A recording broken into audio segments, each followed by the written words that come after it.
Loving the things that you create might actually be the hardest kind of love. It's like taking what's in your brain and putting it out there for other people to have opinions about it. And all the while, you still have to maintain your own love for this thing that you did. I've been thinking a lot about this and I wanted to share those thoughts with you. Hi, I'm Allie Samberts. I'm a romance author of smart and swoony contemporary love stories like the Lead Park series, a coffee shop romance called Common Grounds, and a couple of holiday novellas. My newest book, Not a Strong Enough Word, is coming out in May. You can grab paperbacks from my website or wherever books are sold, and all of my ebooks are on Kindle Unlimited. Don't forget to like and subscribe for more publishing news and other bookish and author-related ramblings. Now, on with the video. I am no stranger to being emotionally invested in my work. I've been a teacher for almost 2 decades, and like when you work with people, it's kind of part of the gig.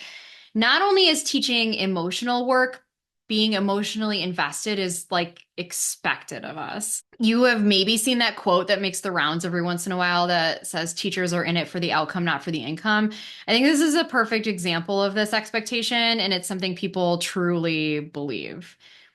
As a side note, I love my job, but if they stopped paying me, I'd stop showing up. So it's okay to be in it for the income too. And please stop sharing that garbage. It's a cardinal rule in teaching that students aren't going to be more excited than you are about a lesson. They can tell when your heart's not in it. It's almost like they can smell doubt when you're not sure if something is going to go well. It's part of what makes teaching so exhausting. You have to sell everything all the time. Your best students will match your enthusiasm up to about like 80% of what you're giving. So if you're only giving 80%, the best you're going to get out of them is somewhere in the 64% range, which at that point they're bored. So what do you do when you're less stoked about what's planned for the day? Well, like Ben says in The Right Time, fake it till you make it. Earlier, I was talking to a writer friend who was having trouble finding the energy to promote her book. So after the run up to one of my releases, the best I could offer was Girl, I Feel You.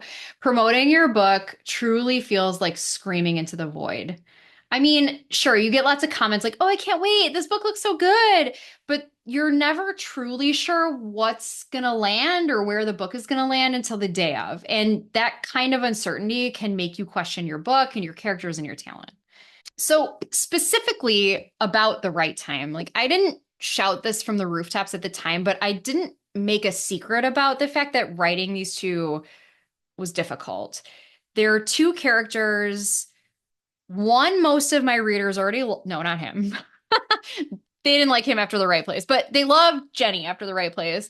Um, so one of them, my readers already loved, and one of them they kind of hated, and they had a history together. There's no meet cute.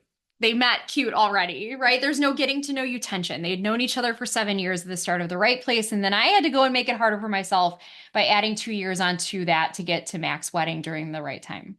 And the whole time in the back of my mind, I knew I had to redeem Ben from his actions in The Right Place while keeping Jenny realistic and lovable. And if that wasn't enough, I had to come to terms with the fact that keeping these characters and their relationships, including their friendships, realistic meant that they weren't always going to be lovable all of the time. It is hard to turn a side character whose only real motivation in the first book was to get her bestie over the finish line into a protagonist with core desires and motivations of her own. Why did she try so hard to get Mac over the finish line in The Right Place? In The Right Time, we find out. It's hard to keep two people apart for 9 years when they should so obviously be together. It's hard to watch your favorite character self destruct, even when you know you get to help her put herself back together. But what kind of got lost along the way for me was how much I adore them. I mean, like, I love Mac and Daniel for sure. I'm going to go ahead and plug them right now. These guys are great. But I love their softness and I love the way they explore each other and help each other be their best selves. But Jenny and Ben, like, they are next level for me. While Mac and her love of books and teaching is a direct reflection of my love of both, Jenny is like actually me. Her fear of not being enough, her desire to put everyone's needs before her own, her trepidation about loving someone so fully and opening herself up to the possibility of a pain she's all too familiar with is real and relatable. She loves her job, but it's only one piece of her life. She has a complicated history with men and with her family, and she loves her friends deeply.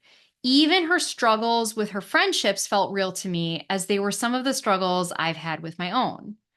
Furthermore, the way Ben is with her, how careful he is of her feelings, how patient he is because he understands her past and her trauma, how much he wants her, but also how much he wants her consent, how much he wants to fold her into himself and protect her at all costs, and how much he fights that instinct in order to let her be her own person, is how my husband is with me.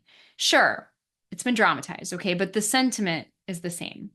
Maybe more importantly, the way Ben is with Jenny is the way I want to be with myself. Or maybe, even more importantly than that, the way Jenny eventually believes in herself is the way I want to be too. I doubted myself while writing and promoting The Right Time, but also probably all of my books after that. I love my characters. And I know you will too. So even though it felt like I've been sharing the same quotes over and over and over again, and the same aesthetic photos and the same reels, I did it because I wanted to give all of my books 110%. Because I want to show you how excited I am about my stories, and I hope some of it gets you excited as well. We all have to work hard to love our own creations, which seems like something we shouldn't have to do, but it's true. Happily ever afters aren't easy, and that's okay. The sweetest victories follow the hardest fought battles. So take this as a piece of advice today. Doubt is hard. Love is harder. Love your creations unconditionally, whatever they are. Give them 110% because no one can love them like you do, even though some might come close. Fight for them, and along the way, fight for yourself. It'll be worth it in the end. Thanks for watching. Don't forget to hit like and subscribe so you can keep up with all of my publishing news and bookish thoughts. And for more behind the scenes info, check out my socials in the links below. New videos drop every Sunday morning, so don't forget to grab a coffee and cozy up with me next week.